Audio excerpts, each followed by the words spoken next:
Daos na rin ng kanilang premiere night ang Metro Manila Film Fest entry na Malyari.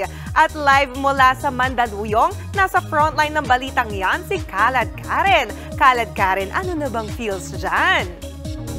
Johnny, mga kapatid, punong-puno nga ng excitement at saya ang world premiere ng isa sa mga entries ng Metro Manila Film Festival ngayong taon na Malyari na pinagbibidahan nga mismo ni Papa Piolo Pascual and Janela Salvador. Dito po yan sa SM Mega Mall Cinema 3 at kasama po natin ngayon, Papa P! Congratulations! Maraming salamat, Kalad Karen. Sana po tangkiligan natin ang mga pelikulang Pilipino. Simula ngayong Pasko, we have so many entries sa Film Fest and ikapaproud natin yung mga entries na nasa pelikula. Sana po panoorin natin, tangkiligin natin ang sarili natin.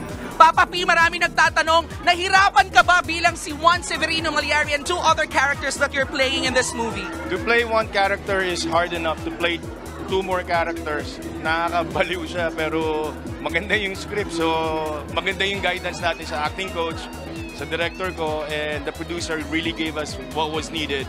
All the equipment, all the things, the technical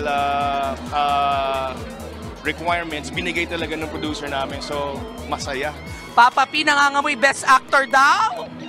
Hindi. Pag nakita ko na, panoorin ko muna.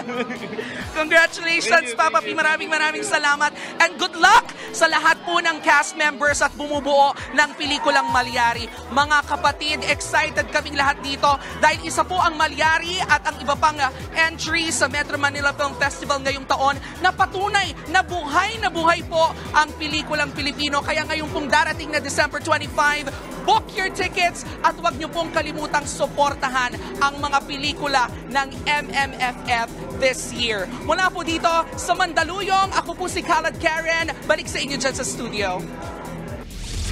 Maraming salamat, Kalad Karen.